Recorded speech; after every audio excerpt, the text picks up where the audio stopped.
고난 주간에 이번 주간에는 십자가를 중심으로 이루어졌었던 사건들을 저희가 살폈습니다. 그 핵심은 가상칠언이라고 말하는 십자가에서 예수님께서 하셨던 7마디 말씀을 중심으로 저희가 새벽에 그 내용들을 살폈고, 그리고 그 전과 그리고 무덤에 내려가까지의 그 일들을 오늘 새벽까지 저희들이 보게 되었는데,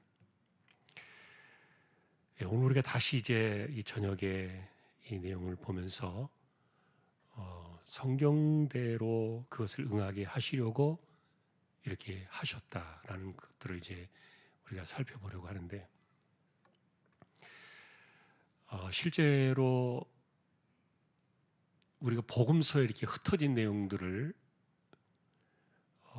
종합해서 보지 못하다 보니까 하나씩 이렇게 놓치는 것이 들어 있더라고요. 그 중에 하나가 뭐냐 하면은 예수님께서 십자가에 달리실 때 제가 새벽에 설명을 드린 것처럼 그 거대한 나무 아닙니까? 사람을 매달아 놓을 정도의 큰 나무 기둥이죠. 그거를 땅바닥에 놓고 그 위에 사람을 눕힌 채 못을 박잖아요. 그런데 어쨌든 우리가 통증을 느끼는 존재고, 그리고 또 살아있는 사람의 생살에 못을 박는 것이다 보니까 그 고통이 적지 않았겠지요. 그래서 아마도 이런 것들을 많이 집행했던 그 군인들의 입장에서는 아마도 마지막 그 불쌍히 여김을 베풀었다고 할까요?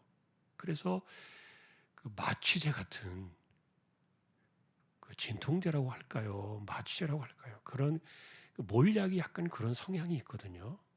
그러니까 좀 약간 마약 같은 그런 성향이 있는 거예요, 몰약이. 그래서 이 몰약을 탄 포도주를 보통 주었던 것으로 보여져요. 이게 마가복음에도 그게 있더라고요. 근데 예수님도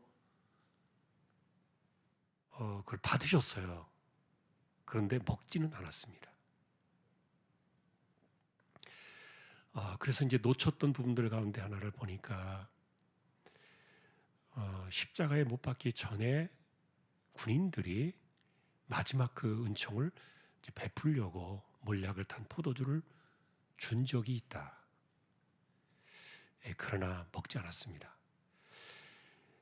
그리고 이제 오늘 우리가 보셨던 이 성경을 응하게 하시려고 내가 목마르다 이렇게 말씀하셨는데, 사실 이 목마르다는 이 표현은 우리는 이런 극심한 고통을 겪어보지 못했지만 어쨌든 사람에게서 피나 물이 빠져나갔을 때 찾아오는 이 갈증, 이거는 그 목이 타들어간다는 말을 써요.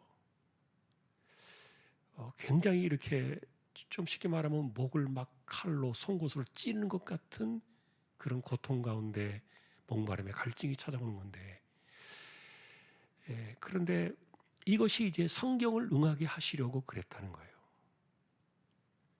목마르다 하셨던 거예요. 근데 이제 그냥 성경을 이루려고 하신 말씀이 아니라 실제로 그리스도의 몸에 그런 사건들이 지금 일어나고 있었던 거죠.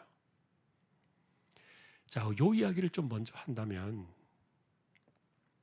그래서 이제 옆에 있던 군인이, 그 밑에 이것을 지켜보고 있던 군인이 우슬초에다가 이 해면을 우슬초에 메어가지고 이렇게 입에 대었다. 신포도주를 말이에요. 그렇게 말하고 있죠. 29절에 보면 신포도주가 가득히 담긴 그릇이 있었다. 근데 왜 신포도주가 담긴 그릇이 이 군인 옆에 가득히 있었냐면은 멀쩡한 정신으로 십자가를 형을 집행을 못하는 거예요. 그러니까 이 군인들도 늘 하던 일들이지만 멀쩡하게 살아있는 사람을 이렇게 십자가 못을 박고 죽어가는 모습을 바라보는 것을 즐길 수 있는 사람은 아무도 없어요. 이게 트라우마로 남는 거죠. 그래서 군인들조차도 그것을 잊어버리기 위해서 술을 취하려고 신 포도주를 가득히 담아놓은 거예요. 막 퍼먹었던 거죠. 그러니까 맨정신으로는 이것을 할 수가 없었기 때문에 이 신 포도주를 물 마시듯이 퍼먹으면서 그 십자가의 그 피가 튀는 그 현장을 이들이 집행을 했던 거예요. 그러니까 그 포도주가 옆에 있었지요. 신 포도주가. 그들이 마시던 신 포도주예요.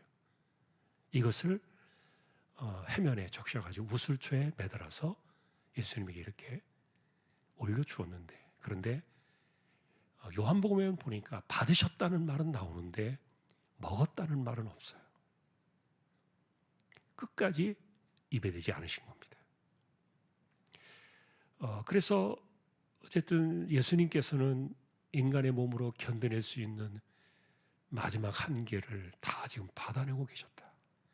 저는 이것을 그래서 마지막 남은 한 방울의 고난의 잔까지 남기지 않고 그 고난의 잔의 방울을 다 끝까지 마셨다.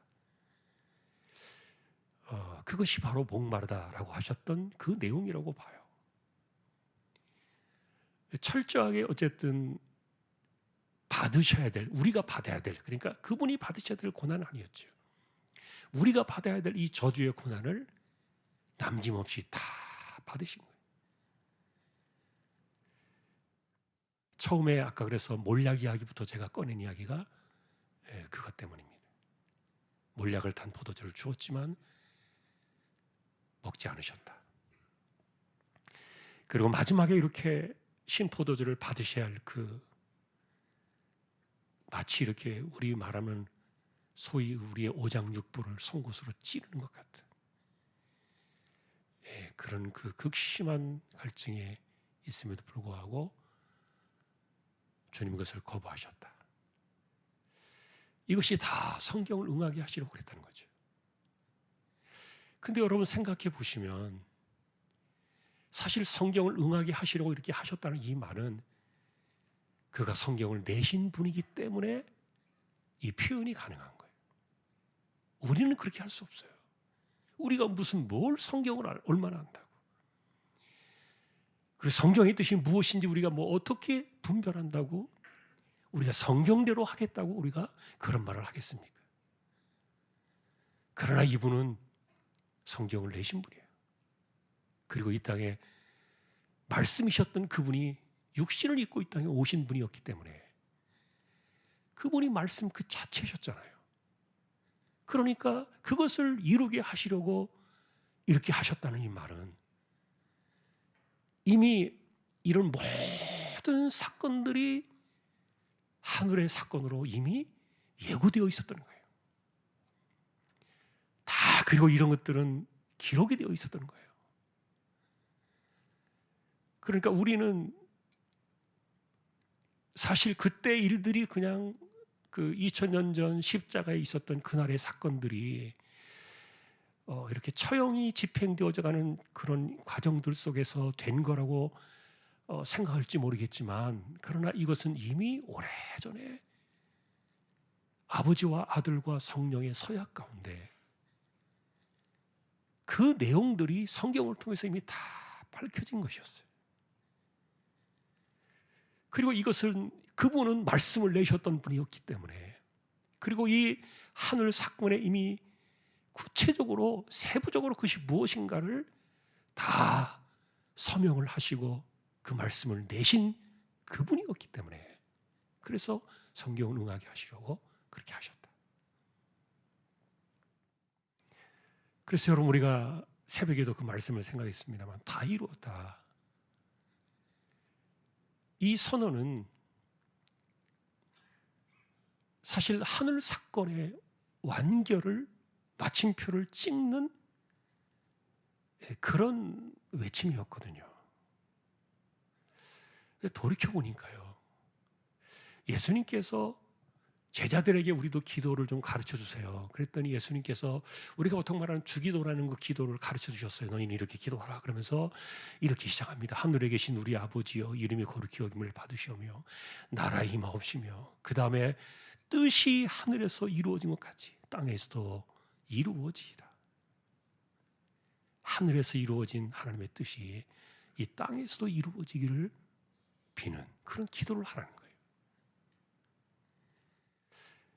근데 결과적으로 생각해 볼 때 이 땅을 향한 이미 하늘에서 이루어진 하나님의 완전한 뜻은 뭐냐면은 이 대속 사건이에요.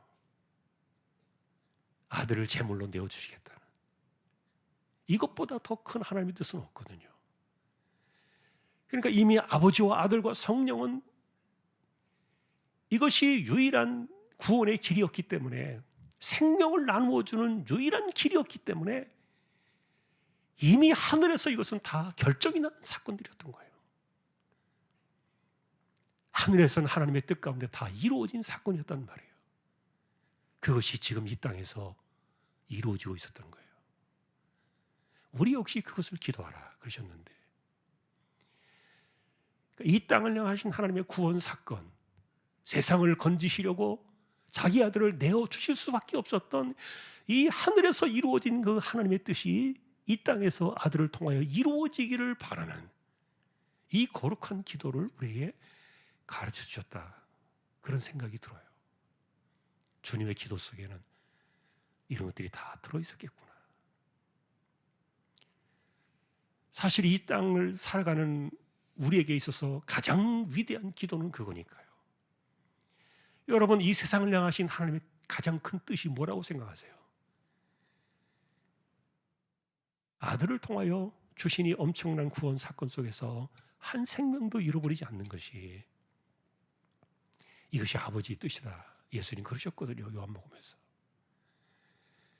내게 주신 양떼를 내가 하나도 잃어버리지 않는 것, 그것이 나를 향한 하나님의 뜻이었다. 또 그것을 이루시려고 오셔서 바로 이 길을 가셨으니까. 그래서 다 이루었다, 테텔레스타, 이렇게 마지막 이 외침을 하셨던 이 사건은 하늘 사건에서의 아버지의 뜻이 이 땅에서 이루어진 마침표를 찍는 바로 그 사건이었던 거예요. 이게 다 성경대로 가는 것이.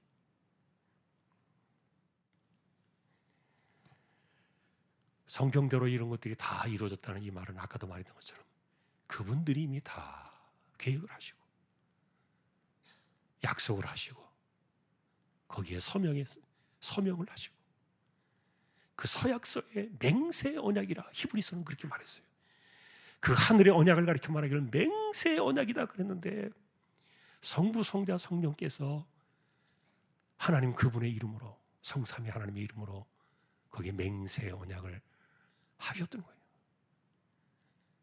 그게 이루어진 겁니다. 그러니 구원 사건은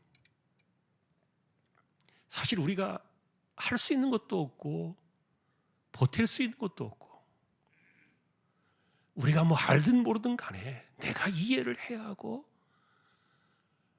또 그것을 내가 용납하고 받아들여야만 진리가 되는 것은 아니거든요. 기독교의 진리는 하나님께서 행하신 일들을, 성경대로 행하신 일들, 사실은 하늘에서 이루어진 그 사건을, 하늘 사건을 우리에게 알 수 있도록 풀어두신 내용이 성경이니까요. 심지어는 여러분, 우리가 예를 들면 예수님 숨을 거두시고 난 이후에 군인들이 마지막 이들이 숨이 끊어졌는가 안 끊어졌는가를 확인하잖아요. 일반적으로 우리나라, 예를 들어서 지금은 사형제도가 거의 시행되고 있지 않습니다만, 예전에 사형이 집행되어질 때도 교도관들이 사람이 죽고 나면 꼭 확인을 해요. 진짜 숨이 끊어졌는지. 마지막 확인을 해야 되는데, 그런데 이 마지막 확인을 하는 그 당시의 관습은 뭐냐면은 그 죽은 사람의 뼈를 꺾는 거예요. 여러분, 뼈가 잘 안 꺾여요. 일반적으로 뼈는요 굉장히 단단합니다. 그러나 어쨌든 뼈를 강제로 꺾는 거예요. 그러니까 죽은 사람의 시신의 그 뼈를 꺾으니까. 그것도 보는 사람들이 얼마나 이게 좋은 모습은 아니죠. 사실 여러분, 맨정신으로 그런 모습을 보면요, 이게 막 어쩌면은 몇 달 전에 먹은 것까지도 다 토해내야 될 정도로 이게 보통 이렇게 볼 수 있는 광경들은 아니거든요. 자, 그런데 이렇게 두 강도의 다리는 꺾었어요. 뼈는 꺾었는데, 그런데 예수님은 뼈를 꺾지 않고 어떻게 했나요? 옆구리를 찔른 거거든요. 창으로 옆구리를 찔러가지고 남은 피와 물이 다 쏟아지게 하셨던 거죠. 근데 이게요, 사실은 오늘이 6월절이 지금 이제 저녁 때가 돼서 끝났습니다만, 지금의 6월절의 그 6월절 그날에, 다시 말하면 아비벌 1월 15일에 있었던 오늘의 이 사건이요, 이게 해가 지기 전에 6월절이 끝나기 전에 이렇게 확인을 하게 되는데, 그런데 실제로 예수님께서 6월절 어린 양이 되셨잖아요. 그리고 예수님께서 6월절 어린 양이라는 것을 알려주시기 위해서 인간의 머리로 이것을 이해할 수 없기 때문에 어떻게 하나님의 아들이라는 그런 분이 이 땅에 오셔가지고 죽을 수 있겠는가? 이건 인간의 머리로 도저히 이해가 안 되고 용납될 수 없었기 때문에 사실은 1500년 동안 가르쳐 준 거예요. 모세 때부터. 그것은 여러분, 우리가 출애굽하던 그날 밤, 그게 아비벌 1월 15일이었거든요. 그날 밤에 첫 번째 6월절을 하던 그때로부터 이스라엘 백성들이 그 어린 양을 잡는데, 염소나 어린 양을 잡을 때 그 피는 문설주에 발랐죠. 피 뿌림은 있습니다. 그러나 희한하게도 6월절 어린 양의 그 다리뼈는요, 절대로 꺾지 않았어요. 꺾지 못하게 하셨어요. 유대인들은 1500년 동안 그 어린 양의 6월절 어린 양의 뼈는 꺾지 않아요. 다른 제사, 다른 날의 제사는 달라요. 그때는 모든 뼈들이 다 꺾여요. 짐승들의 모든 뼈가 도륙이 나요. 그러나 6월절 어린 양의 뼈는, 그 다리는 꺾지 못하게 했던 거예요. 그 예수님에게서 나타난 거예요. 그게. 이런 것들이 여러분 그냥 우연이 된 것이 아니라 성경대로 이루어진 사건이었고요. 그래서 이 성경을 사람들은 잘 몰라요. 그러나 아까도 말했던 것처럼 주님은, 이분은 성경을 내신 분이란 말이에요. 이미 하늘 사건과 그 서약들을 시행하시고 하늘에서 이루어진 하나님의 뜻이 이 땅에서 이루어지도록 이 모든 것들을 다 알고 계셨던 분이셨기 때문에, 그래서 그분의 다리는 꺾이지 않았던 거예요. 대신에 옆구리만 창으로 찔렸죠. 자, 여러분, 오늘도 우리는 이 성경대로 이루어진 사건이라는 이 개념을 바라보면서, 기독교의 믿음은 그래요. 사람들은요, 그래서 내가 이해하지 못하면은 말씀에 뭐 은혜가 없고 뭐 내가 못 알아듣겠고 뭐 이래서 그 성경을 자꾸만 내 머리로 판단하려고 하다 보니까, 내가 알아듣는 말이 오면은 은혜가 있고 내가 알아듣지 못하는 말이 나오면은 이거는 뭐 도무지 뭔지 모르겠다라는 그 믿음 사건으로 이 성경을 대하지 않고, 자꾸만 우리가 머리로 판단하고 머리로 받아들이고 머리로 이해하려는 그런 생각으로 이 성경을 접근하려고 그래요. 이건 잘못된 거예요. 세상 종교는 그렇게 합니다. 일반 다른 세상 종교는요, 다 그렇게 해요. 그러나 성경은 우리에게 내가 이것을 아느냐, 내가 깨닫느냐, 그런 문제가 중요하지 않고, 사실은 우리에게 믿음 사건을 던져주는 거예요. 하나님의 말씀은 그래서 내가 먼저 듣고 난 다음에 그것을 내가 믿음으로 나아가게 하는 것이 하나님 말씀 아닙니까? 성경은 다 그런 방식으로 우리에게 전달되고 있어요. 그러니까 우리는 하나님 말씀을 들을 때 거기 안에서 내가 정말 하나님이 이렇게 하셨구나. 그 안에서 내가 그것을 믿는 믿음 사건으로 이것을 발전시켜 나가는 것이지, 내가 이것을 얼마나 알고 뭐 이런 그런 개념들은 사실은 나를 통해서 나오는 것들은 그렇게 중요하지 않아요. 그래서 여러분, 우리가 성경을 보거나 아니면 하나님 말씀을 들을 때 대부분 이렇게 전하는 자의 사람의 이렇게 사람을 통해서 한번 이렇게 걸러서 나오긴 합니다만, 그러나 그것이 인간의 것이 섞이면은 오염될 수가 있어요. 하나님 말씀은. 그래서 순수하게 하나님 말씀을 그대로 전하려고 하다 보면은 그 전하는 사람의 이야기보다도 사실 그런 것들은 좀 줄어들고 성경이 그대로 전해지는, 그게 참 중요한 부분인데, 예를 들면 여러분, 우리가 부활하신 이후에 엠마오로 내려가던 두 제자 이야기 하실 거예요. 한 사람의 이름이, 그 남편의 이름이 글로바라는 사람이었고요. 이 부부라고 추정이 돼요. 부부. 이 글로바의 부부가 십자가의 사건을 대하고 난 후에 부활하신 주님을 알지 못한 채 안식일이 지나고, 그러니까 오늘날 말하면 우리 말하면 그 주일이겠죠. 물론 그때가 바로 그 다음 부활의 주일이었는지는 정확히 알 수는 없습니다만, 어쨌든 부활하셨다는 사실을 이들은 알지 못했어요. 듣지 못했어요.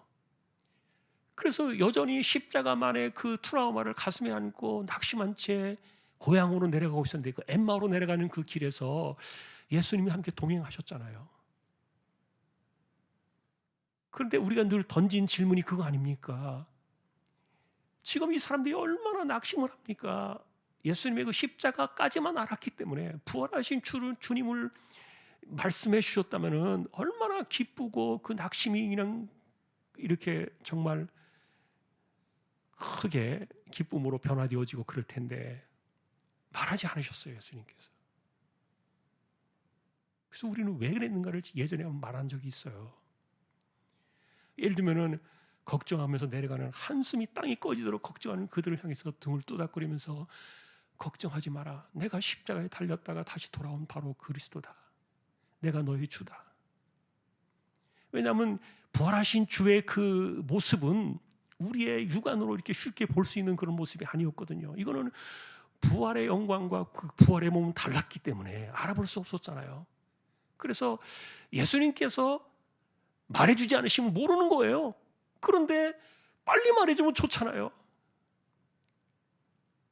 내가 골고다에 달려서 죽었던 바로 그 예수다. 그럼 내가 너희와 함께 생활하던, 너희에게 말씀을 전하던 바로 그 예수다. 이렇게 말해주었으면 좋았을 텐데, 그런데 그런 이야기는 한마디도 내놓지 않으시고 구약의 선지자부터 쭉 이야기를 풀어온 거예요. 이 기가 막힌 방식이라고 생각해요. 저는요, 그래서 제가 평생에 내가 설교자로 내 사명이 끝나는 그날까지 나는 하나님 말씀을 이렇게 할 것이다, 내게 그것을 딱 가르쳐준 샘플이 바로 그 사건이었는데요. 그것은 뭐냐 하면은 말씀을 풀어두실 때 마음이 뜨거워지는 거예요. 예수님의 방법은 그랬어요.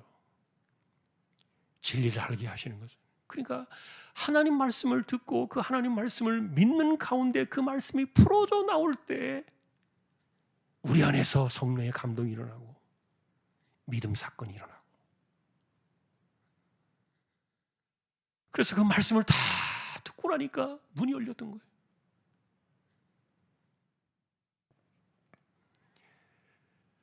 하나님 말씀은 우리에게 그렇게 찾아오거든요. 그래서 기독교의 우리가 믿는 이 하나님 말씀, 이 성경은 내가 얼마나 아느냐가 중요한 게 아니라 항상 무엇인지 우리에게 믿음 사건을 던져주고 있는 거예요.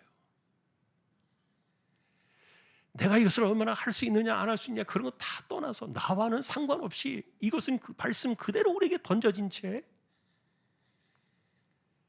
우리에게 믿음이라는 것을 요구하고 있는 거예요. 자, 그것은 이제 우리가 성경을 바라볼 때 우리의 그 태도나 입장을 이야기하는 것입니다만 어쨌든 오늘 핵심은 그거예요. 주님께서 성경대로 성경을 응하게 하시죠. 그렇게 하신 이유는 그가 말씀을 내신 분이셨기 때문이다. 여러분, 그런 말씀 그 자체이십니다. 그러니까 우리가 그리스도를 믿는다는 그 말은 말씀 자체이신 그분의 이야기와 그리고 그분에 관해 기록되어진 그분을 기록한 이 성경을 우리가 그대로 믿는다는 것을 의미하겠죠. 자, 오늘도 우리는 이 말씀을 한 번 더 이렇게 정리하면서요. 그래서 말씀 속에서 나타나는 우리 믿음 사건들, 이걸 한 번 더 우리가 정리하면서 좀 고난 중앙과는 좀 관계가 없는 그런 이제 결론이 될 수도 있겠습니다만 어쨌든 고난 사건들을 우리가 고난의 사건으로 바라보고 그 고난 사건 속에서도 예수님께 철저하게 이미 오래전에 내셨던 하나님의 그 사건들을 그대로 다 이루셨다. 그것을 우리에게 보여주신 것을 생각하면서 말씀이 이렇게 소중하구나. 어긋날 수도 없고 말씀은 빗나갈 수도 없고 그 말씀은 언제나 그대로 이루어지고 그래서 언제나 우리에게 말씀은 믿음을 가져오는 또 믿음을 요구하는 그것이 우리에게 주신 말씀이라는 것을 한 번 더 기억하면서 또 기도로 나아가는 우리 모두가 될 수 있기를 주님의 이름으로 축복합니다.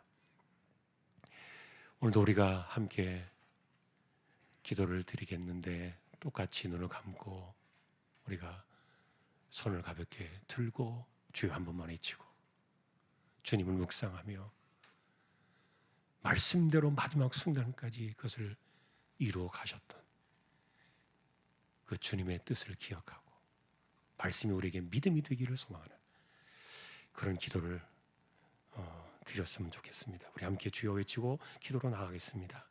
주여! 하나님 감사합니다.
오늘도 말씀을 기억합니다.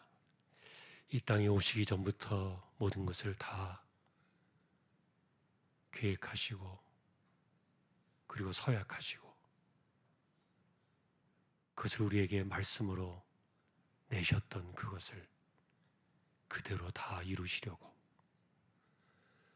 성경대로 마지막 한 방울의 고난의 잔을 다 마셔야 했던 주님이 가신 그 고난의 길을 우리가 기억하며 우리가 받아야 될 죄값이 얼마나 큰 것이었는가를 깨닫고 은혜 아니고는 살 수 없는 인생들임을 고백하며 고난의 이 날에 주님께서 어떻게 이 길을 가셨는가를 다시 한번 기억하며 하늘의 사건이 이 땅에서도 이루어지기를 바라시며 그대로 그것을 다 이루어내신 그를 믿는 그것이 우리의 믿음이고 그리고 약속된 말씀을 따라 이것을 나의 믿음으로 발전시켜 나가는 머리를 흔드는 지식이 아니라 기록된 말씀 하나하나가 그것이 내게는 전부 믿음으로 발전되어져 나가는 나의 믿음이 되어 약속의 말씀을 따라 평생을 살아가며 승리하는 주님의 진정한 제자들이 되기를 존귀하신 우리 예수님의 이름으로 간절히 기도하오며 십자가의 길을 홀로 지고 가신 우리 주님 예수 그리스도의 은혜와 하나님 아버지의 사랑과 성령님의 감화 감동 위로 인도 교통 충만하심이 하나도 남김없이 성경대로 다 이루어내신